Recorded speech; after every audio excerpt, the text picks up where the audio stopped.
Hello Scorpio, tingnan natin kung ano ang reading mo sa person mo, kung ano nararamdaman niya, intention niya, anong gagawin niya, ano yung nafe-feel mo sa kanya, ano yung outcome, and yung energy. Ayun. So, 6 of Pentacles, ito yung nararamdaman niya for you. Intention, ito 2 of Wands.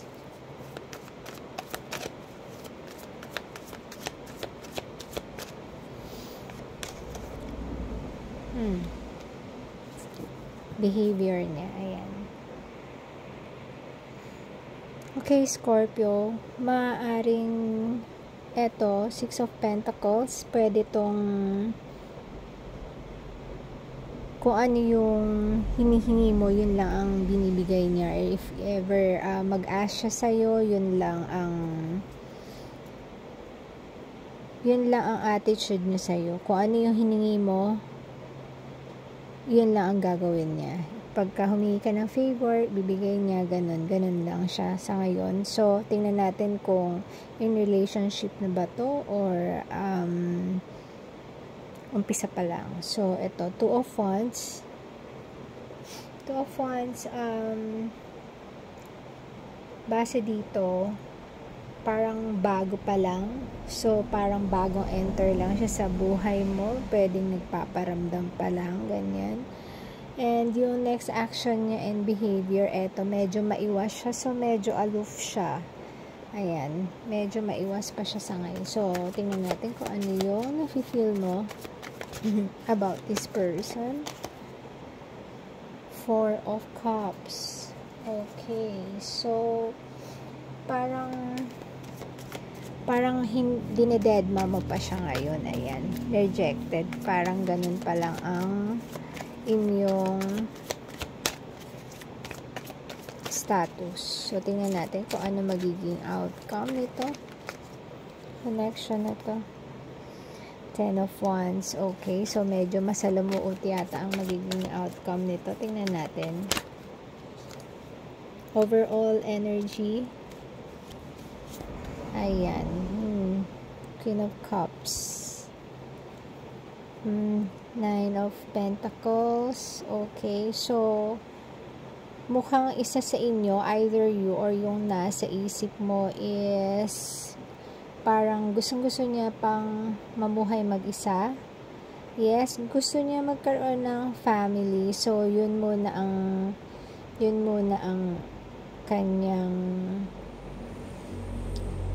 nafe-feel ngayon or gusto niya sa ngayon. 4 of Pentacles. Ayan. Hindi pa siya kinakakitaan or either you or siya ang hindi pa nagpapakita talaga ng interest. Ayan. So, tingnan natin. Clarify natin. Okay? So, clarify yung 6 of Pentacles. 6 of Pentacles. Knight of Pentacles. So, maaaring to, energy to, na itong taong to kasi very committed siya. So, maaaring hindi pa siya nagbibigay ng masyadong attention sa connection na to. Maaaring nakafocus pa siya sa ibang bagay. Ayan. Mukhang hindi pa siya ready talaga. Ito, 2 of Wands. Yes, eto, looking for opportunities pa to or mga bagong partnership. So, clarify natin. 2 of Wands. 2 of Wands. Knight of Pentacles. Page of Pentacles. Page of Pentacles. O, ayan. So, yung si person na to, naka-focus pa siya sa kanyang trabaho, mga achievements. Yun muna ang gusto niyang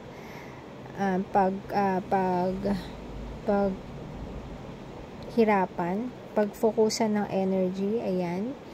Page of Wands. So, hindi siya mahilig makipag happy-happy. Ayan, hindi siya mahilig makipag gimmick. Sobrang seryoso niya. And, pero napaka-generous niyang tao. Yun naman ang maganda sa kanya. So, parang masasabi mong napaka-hardworking niya, pero matulungin pa rin siya. Ayan. So, clarify natin yung 8 of Cups. Ano yung iniiwasan ba the person sa connection na to? Ayan. Oh, okay. So, ayan.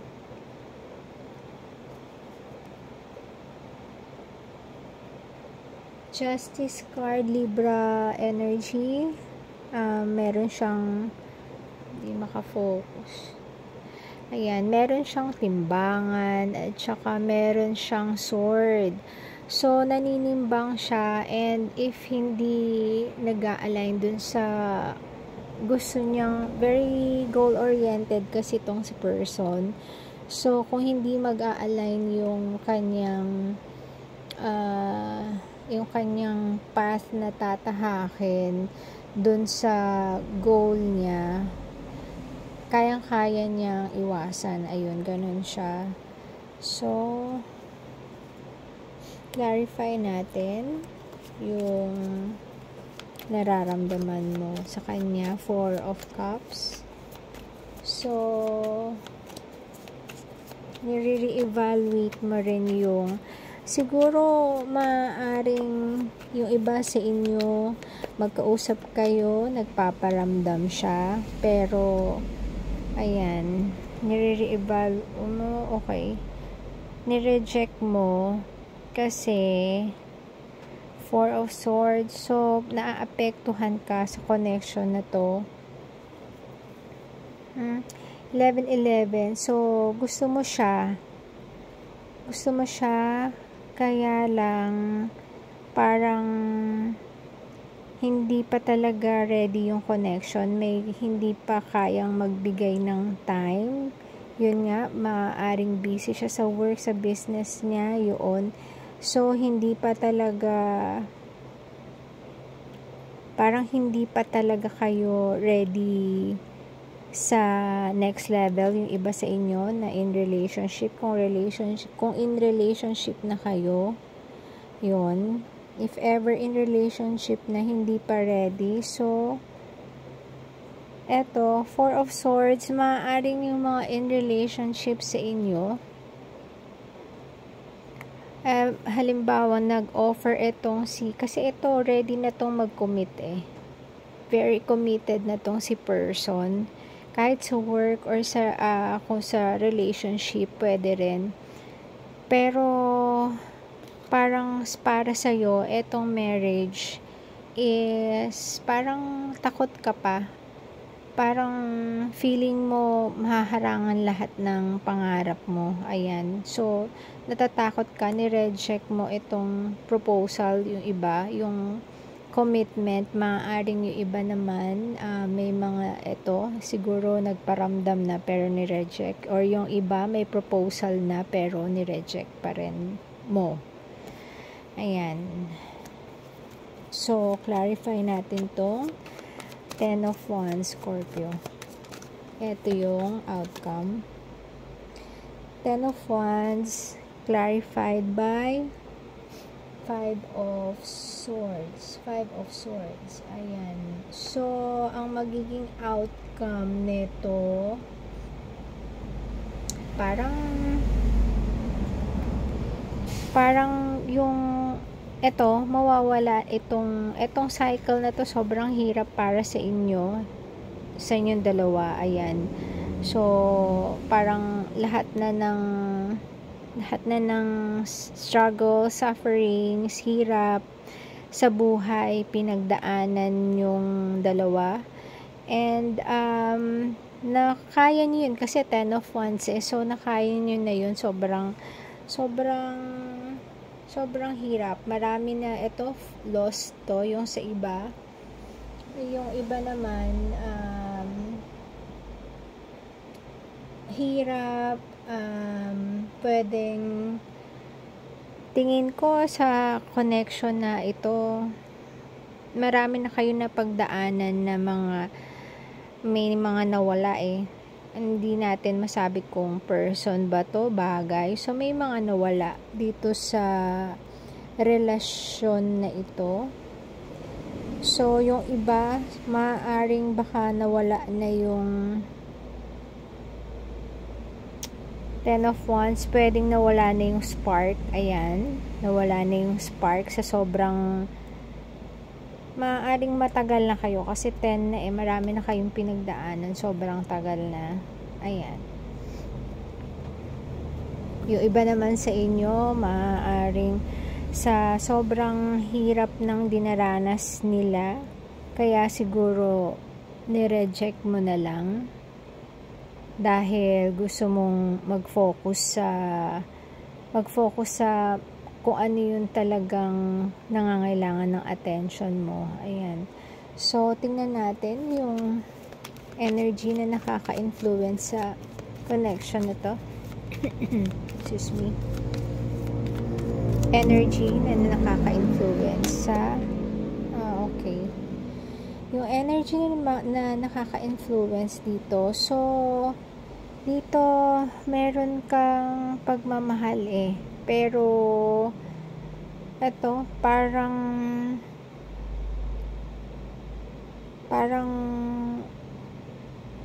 pinapatay mo yun ang lumalabas dito, parang kinikil mo tong love na to. Tingnan natin. Ayan, Seven of Swords. Okay. So, parang may nangyari.